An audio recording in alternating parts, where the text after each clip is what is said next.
शांति। Good morning आप सभी बाबा के रूहानी फरिश्तों को। बाबा हमेशा कहते बच्चे सुख दुख लाभ हानि निंदा स्तुति सब में जिसकी स्थिति एक रस रहे वो वास्तव में सच्चा सच्चा राजयोगी है। हमारे जीवन में कैसी कैसी परिस्थितियां आती हैं उनका उल्लेख करते हुए आज बाबा ने कहा बच्चे तुम्हारी स्थिति कैसी होनी चाहिए। तो आइए सुनते हैं ईश्वरीय महावाक्यों का सार। 31 अगस्त 2023 साकार मुरली।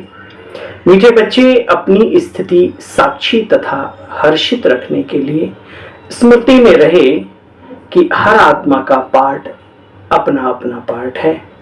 बनी बनाई बन रही अब कछु बननी नाए, चिंता ताकि कीजिए जो अनहोनी होए, होनी होए सो होएगी अनहोनी ना होए।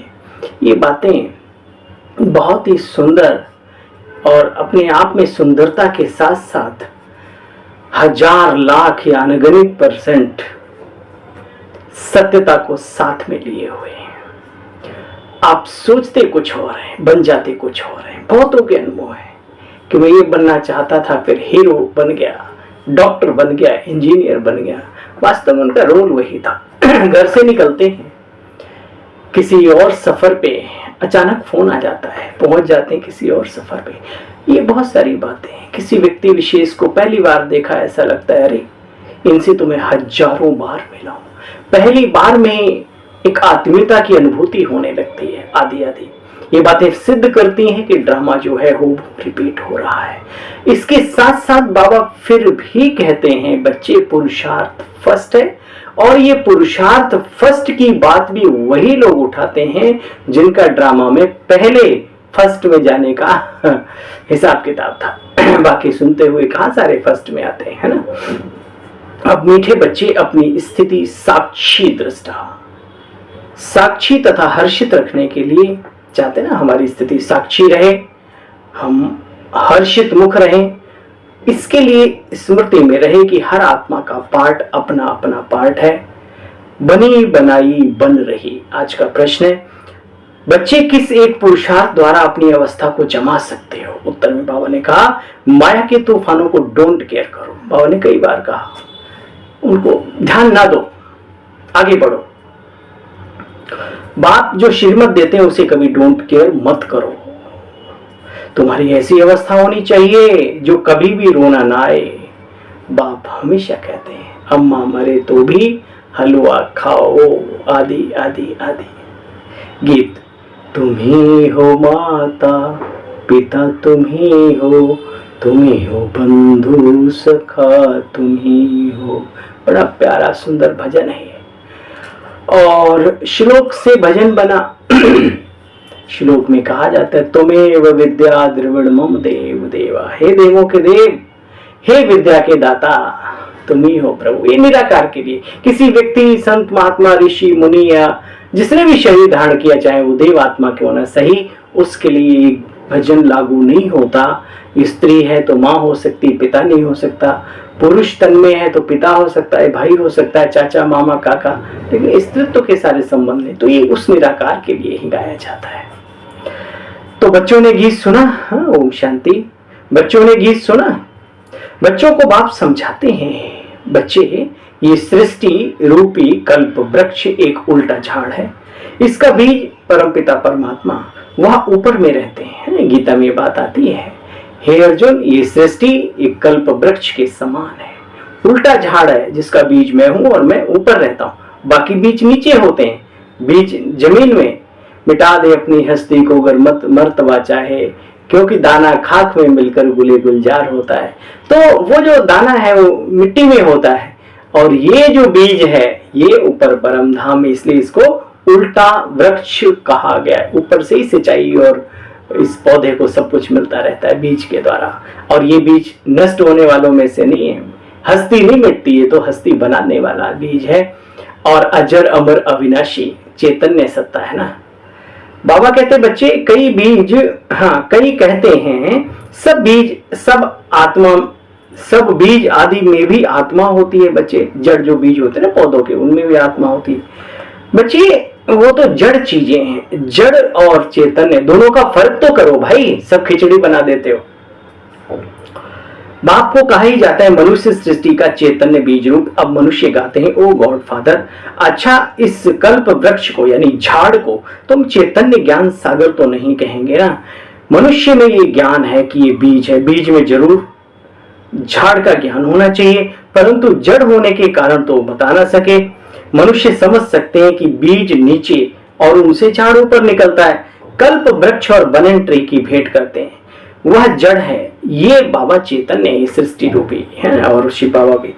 देखो बच्चे, कलकत्ते में एक बहुत बड़ा झाड़ है, उसका थुड़ निकल गया, सिर्फ झाड़ खड़ा है, फाउंडेशन है नहीं। बड़ा वंडर है बच्चे। बाप समझाते हैं इस समय फाउंडेशन नहीं है किसका? आदि सनातन देवी देवता धर्म का, बाकी सब टिके हुए। इसलिए कलयुग के अंतिम चरण की बहुत ही सुंदर निशानी दिखाई गई हुई है प्रेम सागर में। उसमें कहते हैं कि जो अर्जुन के प्रपौत्र थे तो उन्होंने कहा कि प्रभु श्री कृष्ण से अंतिम चरण की निशानी क्या होगी? कलयुग आएगा उसकी नहीं, कलयुग के जाने की अंतिम चरण की अति की क्या निशानी है? तो उसमें एक बैल भी दिखाया है जो 3 पैर लंगड़ाता हुआ आ रहा है। बोले धर्म की स्थिति होगी, बाकी सब होंगे लेकिन जो एक पैर उसका। तो ये आदि सनातन देवी देवता धर्म जो कि फाउंडेशन है इस धराधाम का, हर एक धर्म का, आज वही अपने आप को भूल गया। अनेक प्रकार की लोग बातें करते हैं। तो बाबा कहते हैं बच्चे, देवी देवता धर्म जैसे कि प्राय लोप हो गया, बाकी सब खड़े हुए, सब जानते हैं। बाबा कहते हैं बेहद का ड्रामा है। यहाँ देखो बच्चे कितने मठ पंथ आदि आदि बाबा लिखते भी हैं। शिव बाबा का बर्थडे हीरे जैसा है, क्योंकि शिव बाबा ही कौड़ी से हीरे जैसा बनाते, स्वर्ग बनाते। अभी तो भारत बच्चे क्या सारी दुनिया का देखो विकारों ने कितना बुरा हाल कर दिया है। मनुष्य बड़े बड़े ऋषि मुनि महात्मा जन ज्ञानी पुरुष क्या कहते हैं? हम सो हम, परंतु समझते नहीं। हम आत्मा सो परमात्मा, परमात्मा सो आत्मा, ये ढिंढोरा पिटवाते रहते हैं। तो बाबा कहते बच्चे इसका सही अर्थ तुम बच्चे जानते हो। हम जो देवी देवता थे वही जन्म लेते लेते साधारण मनुष्य जो सुंदर थे वो श्याम बने, और वो समझते हैं कि हम आत्मा सो परमात्मा। बाबा कहते बच्चे आत्मा और परमात्मा कैसे हो सकती हो? तो दोनों ही सत्ताएं अजर अमर अविनाशी सत्ताएं हैं। हम सो ब्राह्मण बने, फिर देवता, फिर क्षत्रिय, फिर वैश्य, फिर शूद्र, फिर ब्राह्मण वर्ण में आए। आत्मा कहती है फिर से हम इन ब्राह्मण वर्णों में जाएंगे। बाप कहते हैं कि मेल फीमेल सब आत्माएं इस समय पर सीताएं हैं, सब उस राम को पुकार रही हैं, सब रावण की शोक वाटिका में फंस गई हैं, सब रावण की शोक वाटिका में। लंका की बात नहीं बच्चे, ये पूरा विश्व ही इस समय पर लंका बना हुआ है। टापू है ना, चारों तरफ पानी है, और इसमें साम्राज्य किसका है? रावण का। रावण कौन? मनोविकार, काम, क्रोध, लोभ, मोह, अहंकार। तो ये जो 5 विकार है, 5 नर में 5 नारी में, ये जो दशानन है इसने कब्जा कर रखा है। व्यक्तिगत तौर पे आके आ जाओ तो इन विकारों ने हमारी सारी इंद्रियों पर, ज्ञानेंद्रिय और 5 इंद्रिय और ज्ञानेंद्रिय, तो ये सब पर कब्जा है, सब इनकी इसकी गुलाम हो गई विकारों की, है ना। का दृष्टि वृत्ति, वो आप सब ज्ञानी हैं, जानते हैं। तो और ऐसा व्यक्ति जिसकी सारी इंद्रियां रावण के वश में हो वो जिद्दी और हट्टी हो जाता है। और जिद और हट का प्रतीक एक गधे का विषय दिखाते हैं, मानता नहीं अपनी अलावा और किसी की। अच्छा, तो बाबा कहते बच्चे देखो लंका की बात नहीं, एक ही बाप है जो सर्व का सदगति दाता है। बच्चे भल तुम बच्चे जानते हो कि ये भारत सबसे बड़ा तीर्थ स्थान है। क्यों? क्योंकि यहाँ आते स्वयं भगवान हैं। ये दैव भूमि है जहाँ देवताएं पुनः देवत्व प्राप्त पद प्राप्त करने के लिए पुरुषार्थरत हैं वर्तमान समय में। पर अपने कोई कहीं जाते हैं। मठ पंथ है ना, अनेक प्रकार के धर्म है, तो अपनी अपनी मान्यताएं हैं। परंतु बाप फिर कहते बच्चे सर्व का सदगति दाता, हे अर्जुन मैं सबकी गति सदगति करता हूं। ऋषि मुनि तपस्वी महात्मा जन साधारण जन सब, उससे बड़ा कोई नहीं। तुम बच्चे इन बातों को अच्छी तरह से जानते हो। बाप कहते हैं मैं यहां आकर भारत को जीवन मुक्ति भारतवासियों को जीवन मुक्ति देता हूं, बाकी सबको मुक्ति धाम में भेज देता हूं। समझाते रहते बच्चे, मैं कल्प कल्प कल्प के अंत में आता हूं, जब कल्प का अंत होना होता है और आदि होनी होती, संगम पर आता हूं। देखो बच्चे, खुद राज्य नहीं करते। बाबा कौन है? King maker. खुद किंग नहीं बनता, लेकिन किंग मेकर है, किंग बनाता है, लक्ष्मी नारायण जैसे महाराजा महारानी। देखो बाप बैठ समझाते, मैं कल्प कल्प आता हूं भारत को सदगति देने, बाकी सबको वापस ले जाता हूं। हर एक मनुष्य मात्र की जो आत्मा है, बाप कहते बच्चे, सबके अंदर अपना अपना अविनाशी पार्ट भरा हुआ है। इसको कहा जाता है बनी बनाई बन रही अब कछु बनने नाए। बोलो, चिंता ताकि कीजिए जो अनहोनी होए, होनी होए सो होएगी, अनहोनी ना होए। ठीक है, लेकिन वो जो बाद में जो लाइन है वो ठीक नहीं। राम भरोसे बैठ के रहे खाट पर सोए, अनहोनी ना होएगी, होनी होए सो। तो भैया ये खाट पर सोने की बात नहीं, ठीक है, आलसी बन जाओगे फिर। ठीक है, हाँ, अगर आपके जीवन में वो होगा, तुम्हें कुछ पद मिलना नहीं है, तो बाबा की ये पुरुषार्थ शब्द तुम्हारे दिमाग में बैठेगा नहीं, ये बात भी पक्की है। अगर आपके मन में पुरुषार्थ प्रथम रहता है तो आज खुश हो जाओ कि तुम्हारा रोल बहुत ऊंचा है। ठीक है, बाबा कहते बच्चे देखो, हर एक आत्मा में अपना अपना अविनाशी पार्ट मुद्दा हुआ है। इसको कहा जाता है बनी बनाई बन रही। समझो, अरे इस बात को समझो, किसका बाप मर गया? अच्छा समझो, है? किसी का बाप मर गया, उसने जाकर के दूसरा जन्म ले लिया, अब रोने से क्या होगा? साक्षी होकर देखना चाहिए बच्चे, ये ड्रामा है, इसमें रोने की दरकार नहीं। कितनी ऊंची अवस्था बाबा बना रहे हैं अपने बच्चों की। संसार की आत्माएं छोटी छोटी चीजों में भैं करके अपना तबाही मचा लेती हैं, और बाबा के बच्चे, बाबा ड्रामा आत्मा का पार्ट है। देखो कमाल है, शुक्रिया मीठे बाबा, ऐसा ऊंचा ज्ञान देने के लिए, ऐसी ऊंची ऊंची शिक्षाएं देने के लिए, थैंक यू। गृहस्थ व्यवहार में तो रहना है ना बच्चे। अम्मा मरे तो भी हलवा खाओ, बीवी मरे तो भी हलवा खाओ, अब्बा मरे तो भी हलवा खाओ। यानी ज्ञान का मनन चिंतन, ज्ञान रस का रसास्वादन जरूर करते रहो।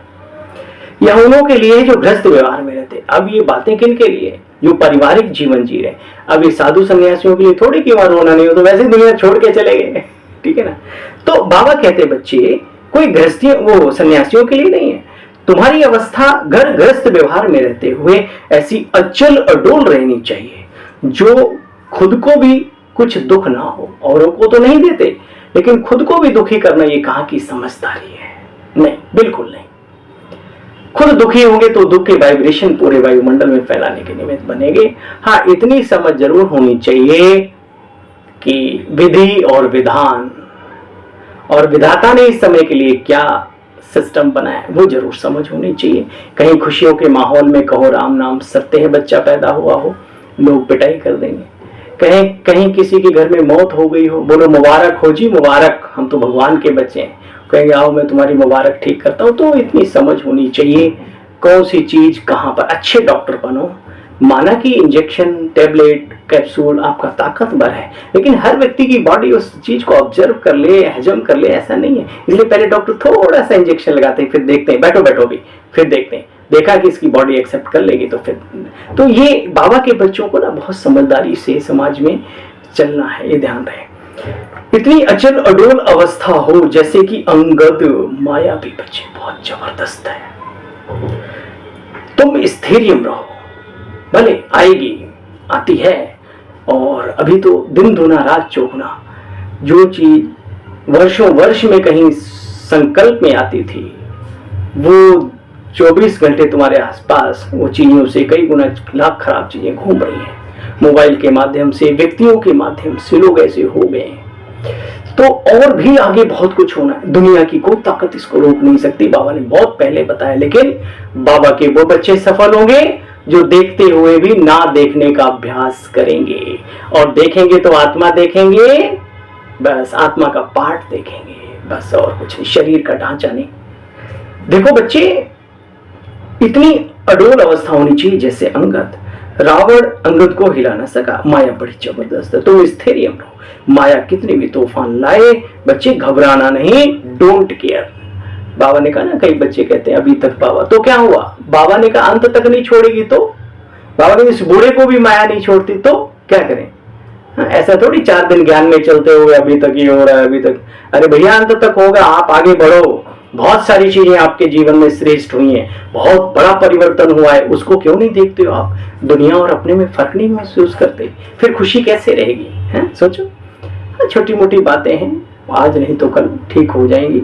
हर व्यक्ति की प्रॉब्लम, परिस्थितियां अलग अलग होती हैं जीवन में। कुमारों की अलग, कुमारी बहनों की, हमारी अलग, माताएं जो हैं गृहस्थी बहनें, उनकी अलग, भाइयों की अलग, है ना, अलग अलग प्रॉब्लम है। हर व्यक्ति जूझ रहा है, बढ़ रहा है, संघर्ष करके जीवन में आगे बढ़ रहा है।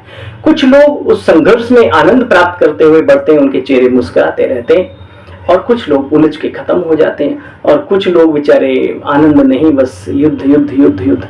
तो बाबा कहते हैं साक्षी होकर और डोंट केयर करो, माया आई चली गई, छुट्टी, आगे बढ़ो। बच्चे फंक नहीं होना, घबराना नहीं, पुरुषार्थ करके अपनी अवस्था को जमाना है। देखो बाप कितनी अच्छी बातें बतलाते हैं। तुम बच्चे शिव बाबा से अमर कथा सुनते हो, सब पार्वतियां हो। हाँ भाई पार्वती हो, मेरी बहना हो भाई, पार्वती के रूप में तो हम सब सखी सहेली हो गए, है ना। तो बाबा कहते हैं सब पार्वतियां हैं, शिव बाबा अमर कथा सुनाते हैं। तुम ब्राह्मण बहुत अच्छी सर्विस करते हो। देवताओं की आत्मा को सोशल वर्कर नहीं कहेंगे, न जिस्मानी न रूहानी।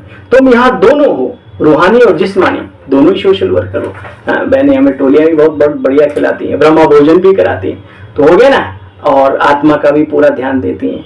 तो हम भी सबका ये ध्यान दें तो हम भी डबल सोशल वर्कर कहलाएंगे। बाबा ने ब्राह्मणों को ऊंचा बताया देवताओं से। अच्छा, मनुष्यों को नष्टो मोहा होने में मेहनत लगती है, तुम बच्चों को तो नहीं होना चाहिए। एक बाबा के साथ तुम्हारा योग लगाना है।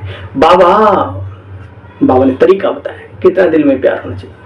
बाबा, ओ मीठे मीठे बाबा, आपको हमने पूरा जान लिया है, आपने हमको पूरा अपना परिचय दे दिया। आगे तो सिर्फ कहने मात्र कहते थे गॉड फादर, अभी हम अनुभव करते हैं। बाबा कहते बच्चे ये दुनिया कब्रिस्तान होने वाली है, इसको याद क्यों करें।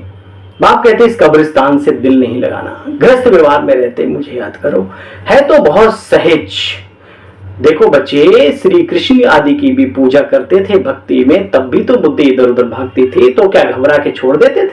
नहीं ना, वहां तो इतनी बड़ी मूर्ति और इतना बड़ा स्वरूप, यहाँ तो बहुत सूक्ष्म बातें हैं, तो ये बुद्धि भागेगी। लेकिन करत करत अभ्यास के जड़मती हो तो सुजान, अब रसरी वाली बात हो गई है पुरान। अब नई बात क्या, बूंद बूंद पानी पड़त है, सिल पर होत निशान। नहीं देखा, पानी तो बहुत है, उसकी क्या बिल्कुल हल्का सॉफ्ट, फिर भी हैंडपंप के नीचे देखो गड्ढा कर देते, फिर भरते, फिर हो जाता है। तो ये अभ्यास करना बहुत जरूरी। अर्जुन ऐसे नहीं बना, उसने मेहनत की, पुरुषार्थ की, अभ्यास किया।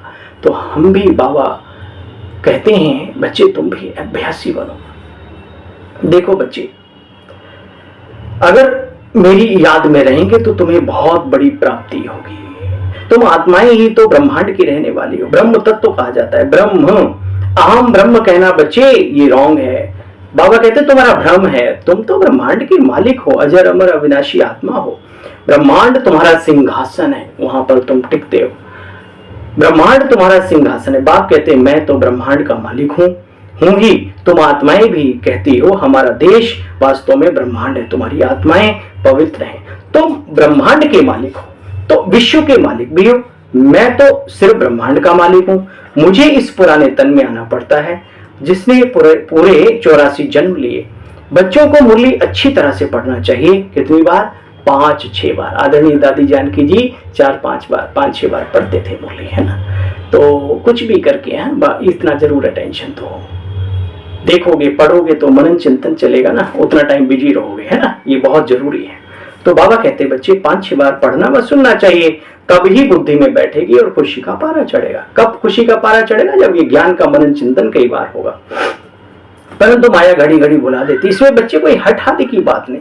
फुर्सत मिली और बाबा को याद करने बैठ गए कछुए मिसल। जब भी फिरे हुए इधर उधर गप्पी शप्पी मारने की बजाय अपने मन को शांत करके चुपचाप ये करो। इधर उधर कई बार हम अपने मन को वो कर देते हैं, उससे क्या मिलना है? कुछ अच्छा मिलना है, कभी कभी कुछ खराब भी मिल जाएगा। कभी कभी वो फोन ही नहीं उठा पाएगा तो आप चिलमिला जाएंगे। भाई दुनिया है, सभी व्यस्त हैं, गरीब से गरीब, अमीर से अमीर, है ना, सेवाधारी भी और जो घर में रहते हैं वो भी सब।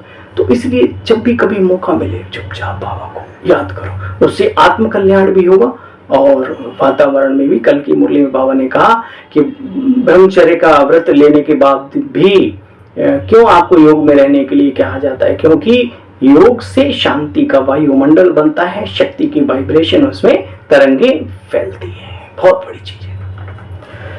अच्छा बच्चे, यह तो बच्चों को समझाया गया है। अमृत वेले का टाइम बहुत अच्छा है, सारा दिन उसका असर रहता है।